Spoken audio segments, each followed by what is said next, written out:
Spotlight is proudly sponsored by HEC Media, St. Louis's home for arts, education, and culture.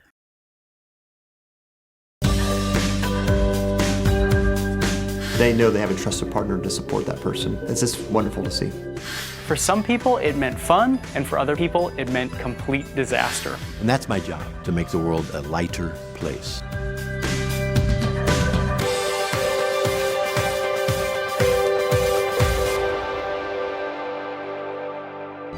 Today on Spotlight, is your smart speaker targeting advertisements to you based on what you say to it? A WashU study has the answer. Plus, winters in St. Louis used to be so cold the Mississippi River froze over. And then learn how to get organized and use your time wisely, especially if you're an educator. But first, a nonprofit that improves the lives of adults with disabilities through employment. It's Sunday and you're watching the multiple Emmy Award-winning Spotlight.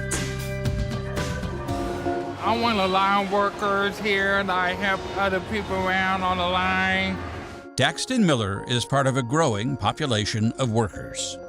Put stuff in the boxes like mouse bait, mouse trap, mouse bait down.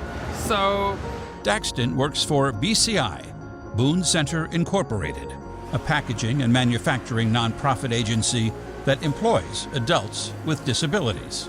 We have 100,000 square feet of production space, and we employ over 235 adults with disabilities, both here in St. Peter's.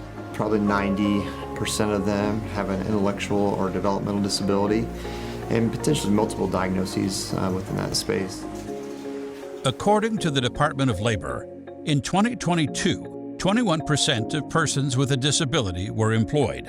That number is up from 19% in 2021. Thanks to organizations like BCI, people like Daxton are finding work. BCI, our mission is all about growing and developing adults with disabilities through innovative employment opportunities. BCI has a team of employment specialists that work one-on-one with its employees and their families. We create an employment goal with everybody, and then as that goal hopefully is achieved, then we'll update that and move on to the next goal for a person. This is not a day center by any means. We are a packaging and assembly facility. A lot of times it's pretty eye-opening to people when they actually walk on our work floor and see the volume of work that we do, the capabilities that the employees are able to produce on the work floor. They're definitely challenged. This is a structured work day. We have fun at work, but there is quota and quantity required every single day on the work floor. BCI's roots trace back to 1959. We were humbly founded by Margaret Holmes and Jane Kreider. We consider those our founding mothers. They had a few adults in their families who had disabilities, and they wanted to find meaningful employment for them. And they started a manufacturing enterprise making candles. And they employed their family members, and then over time, of course, grew and grew. And in 1990, grew to a larger enterprise, employing adults with disabilities, and converted from making candles for almost 40 years to contract packaging. As the need grew, the Missouri legislature passed a law that allowed counties to assist organizations like BCI through productive living boards.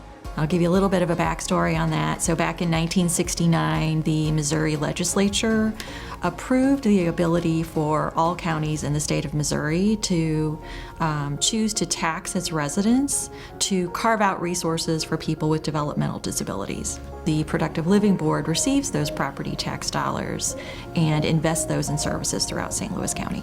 Productive Living Boards work as a clearinghouse. PLB is invested in funding a spectrum of high-quality services for people with developmental disabilities in St. Louis County, and we want people to have a choice of what kind of employment service they're interested in, and BCI is like-minded. They have created successful and innovative employment programs such as their supported employment and their skills center, and so a couple of years ago we began partnering by funding some of those services. BCI is dedicated to providing a work environment for people with disabilities. Employees like Daxton no longer face barriers to finding purpose through meaningful work. Be around a lot of people, hang out with them, make them laugh, make a lot of jokes. I like the money that I make here. I want to find my own place. That's my big dream, get my own place. We find a place for every one of them. So if they want to go out and make a wage where they can be independent on their own, we have that capability for them to do that too. And to see the family's reaction when we say, hey, we think Johnny or Sally can make the big leap, they know they have a trusted partner to support that person. It's just wonderful to see. Scan the QR code on your screen to follow us on Facebook, Twitter, or Instagram. Whether it's playing a holiday favorite, Let It Snow by Dean Martin on Amazon Music, getting help with a holiday recipe, Alexa, what's the best chocolate chip cookie recipe? Okay, for chocolate chip cookie, I have added all ingredients to your shopping list.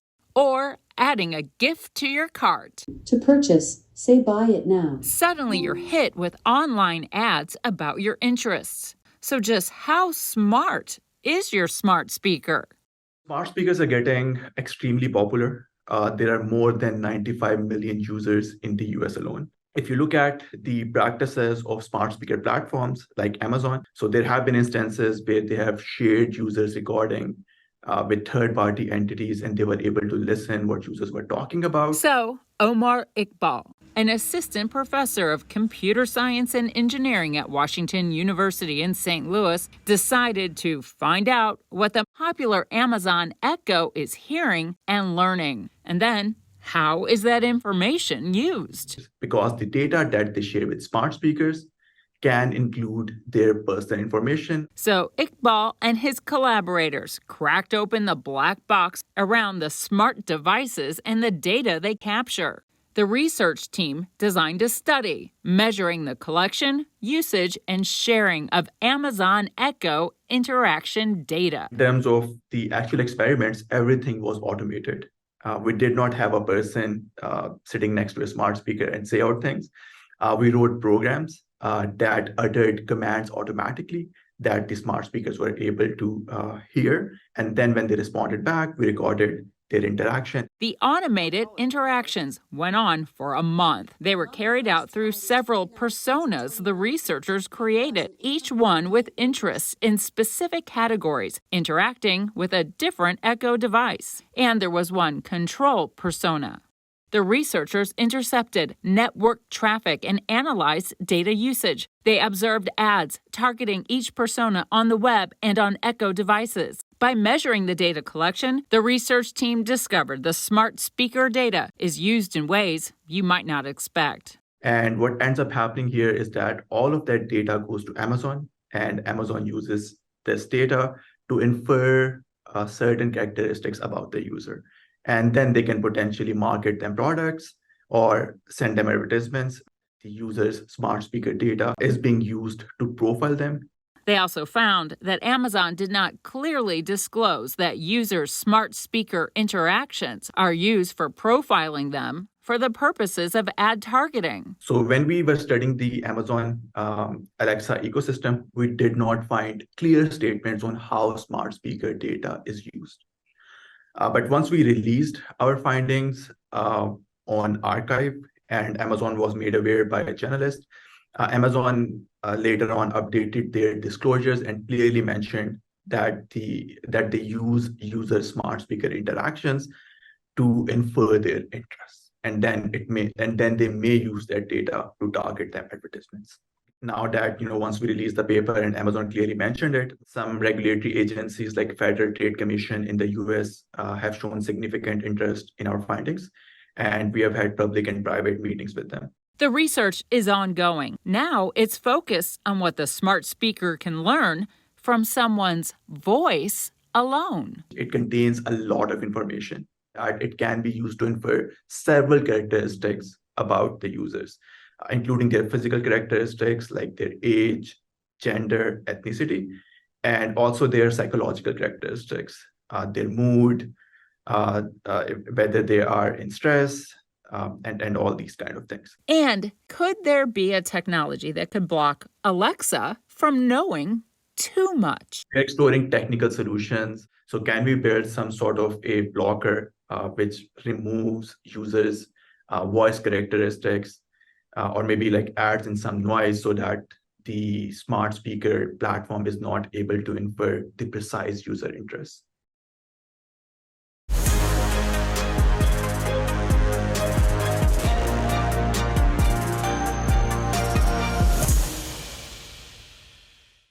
History Spotlight, brought to you by HEC Media and the Missouri Historical Society. Hello, I'm Dr. Jody Sowell, president of the Missouri Historical Society in St. Louis, and this is History Spotlight. Winters in St. Louis aren't quite what they used to be. Public historian Andrew Wonko takes us back to when temperatures were so low the Mississippi River actually froze over.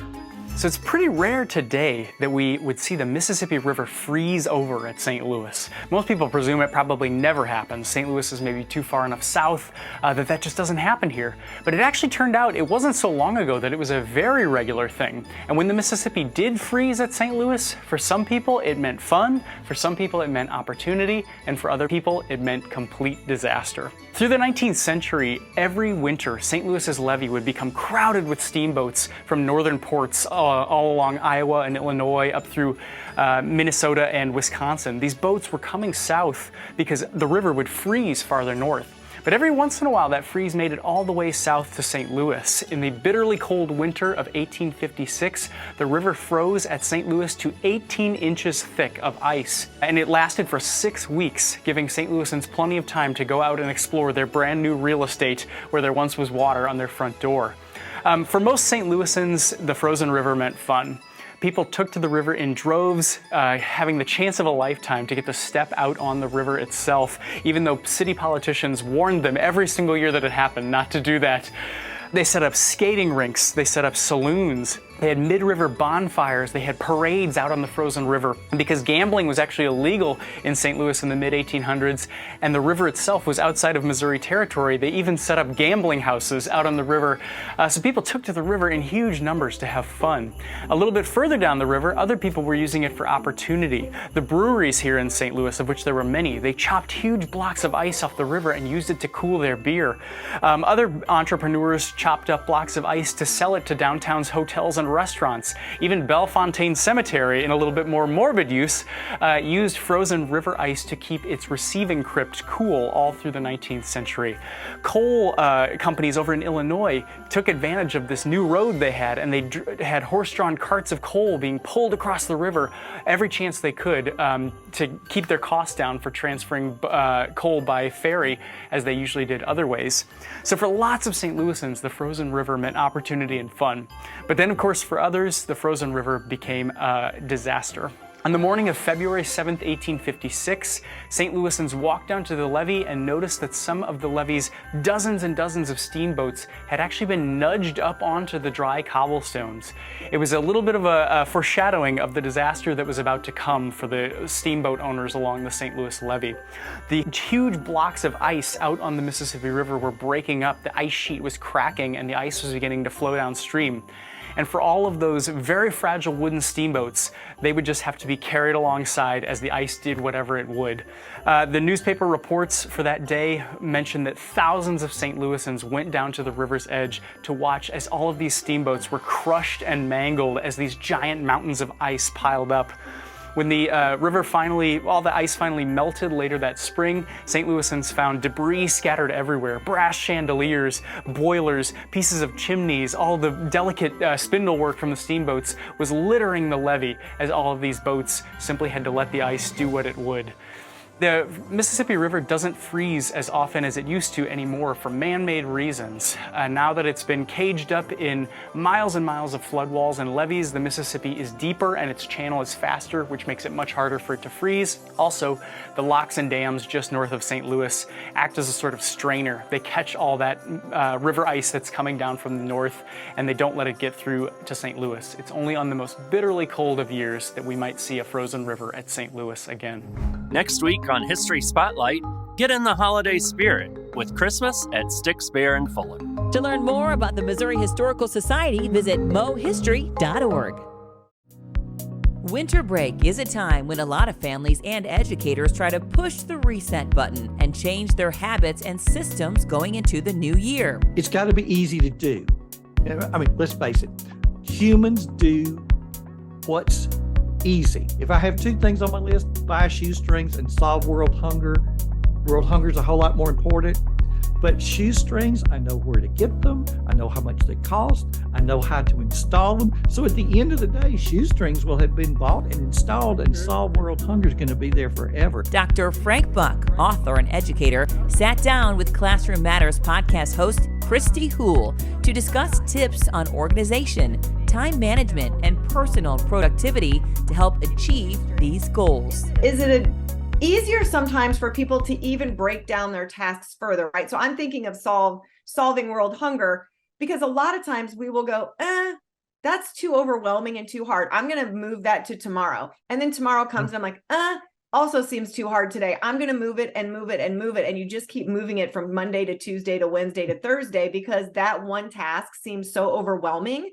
So do you suggest in the world of organization and time management and productivity to actually break tasks down to like a realistic, doable approach for each day?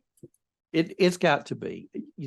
The things that I have on my list, they're like a phone call to make, an email to write, a person to walk down the hall and talk to. But so many times we don't go that far. And so that big project just simply stays a big project. Like for me back as a high school senior, and the term papers due April the 15th. Well, I'm thinking in terms of what do I want the subject I'm writing on to be? What title do I want to have this? When do I want to go to the library and start some initial research? When do I want to kind of have like a little sort of table of contents, so forth, so on? I can go to the library. I know where it's located. I had a driver's license. I could go and do that.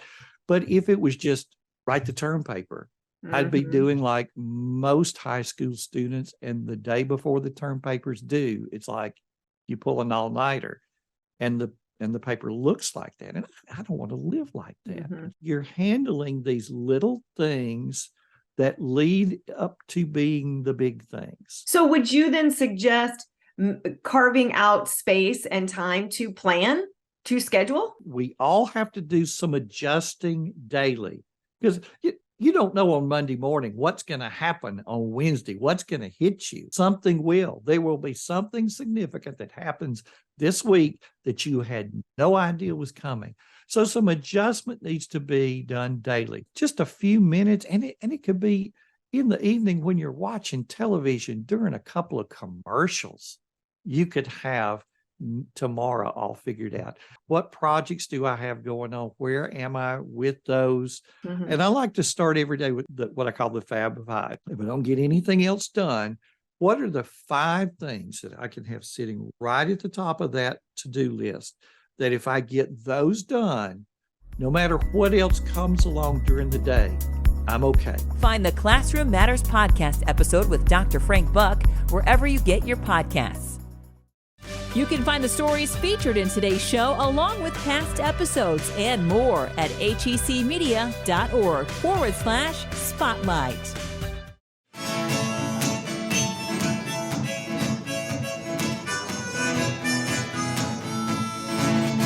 I can still remember the time and place when I think about you. If it's true that musicians don't retire, they stop when there's no more music in them, then Michael Soup Granda will be making music for a long time to come. Soup is the bass player in the Ozark Mountain Daredevils. He's a songwriter, an author, a performer, a professional Santa Claus, and a self-described goofball. I got him out in Fredericks of Wentzville.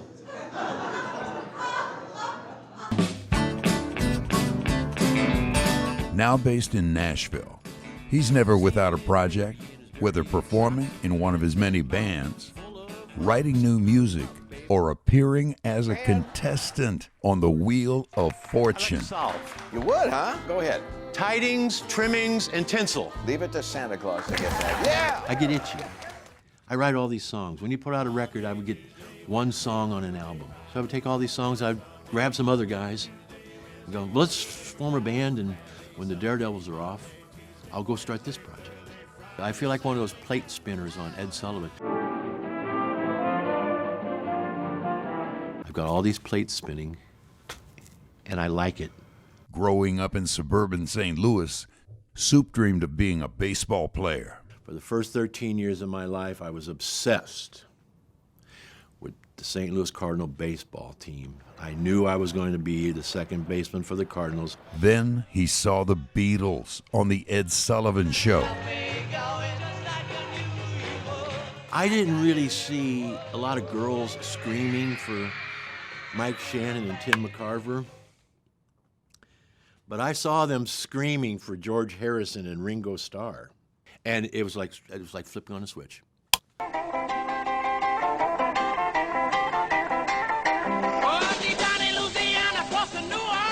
In St. Louis, I was plowing a very fertile field for musicians. I got to go and see Chuck Berry, the Isley Brothers, Ike and Tina were still around. Not only is Chuck Berry a musician, he's also a poet. Those songs are just absolute poetry, and when I heard him sing, "No particular place to go," I couldn't get that out of my head. I still can't get it out of my head. No particular place to go. Being in St. Louis during that time period was very, very beneficial because I got all different influences, all different kinds of music, and they all burst into my head. Soup went to college in Springfield, Missouri. He met musicians who were songwriters like him. Before long, they coalesced into a band called the Ozark Mountain Daredevils. Well, we need a manager because we didn't know what we were doing. We were just a bunch of stoned out hippies. We could play really well. We could sing really well. We had absolutely no business acumen. The Daredevils created a demo. We brought the demo tape up to St. Louis. Crickets. Through the managers of the band Brewer and Shipley, the demo recording was played for two record producers, Glenn Johns, who produced albums for the Eagles, and David Anderle, known for his work with the Beach Boys and Frank Zappa. Anderle and Johns were looking for a country rock band with a less polished sound. But they wanted something a little funkier, a little less slick, a little rougher. That's when the wheels started rolling at A&M Records. Dave and Anderle got the ball rolling. David and Glenn flew to Kansas City to see us play a gig. The Daredevils recorded their first album at Olympic Studios in London. They signed a contract with A&M Records, and the Ozark Mountain Daredevils took off. Fate, Lady Luck.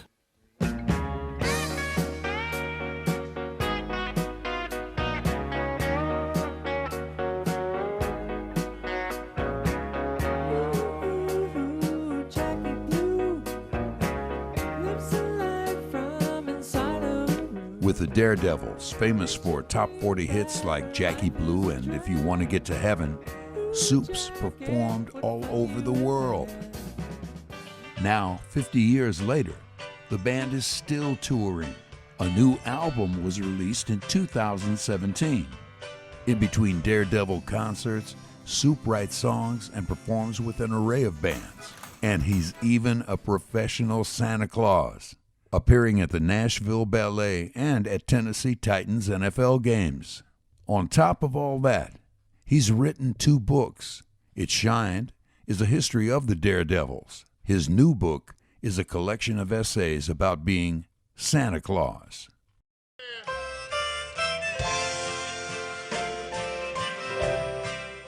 At 71 years old, I still love what I do just as much as I did when I was 17. I still feel like I'm 17 when I put my guitar on.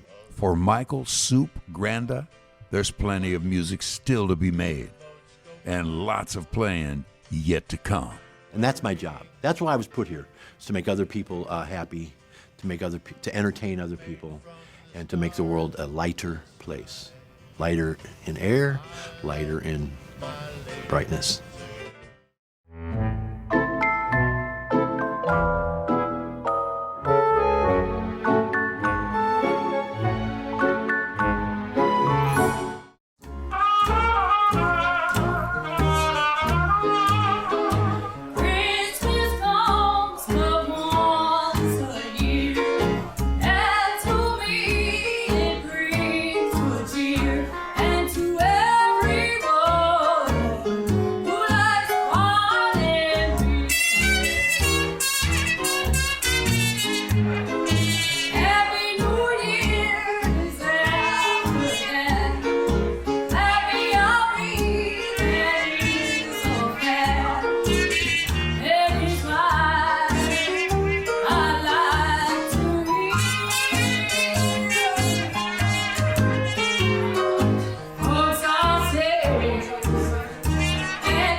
Next week, the story of the original Rockettes who first formed in St. Louis. Plus, the one-man show, Christmas with C.S. Lewis. Thanks for watching Spotlight. Join us next Sunday at 9:30 a.m. on KPLR 11.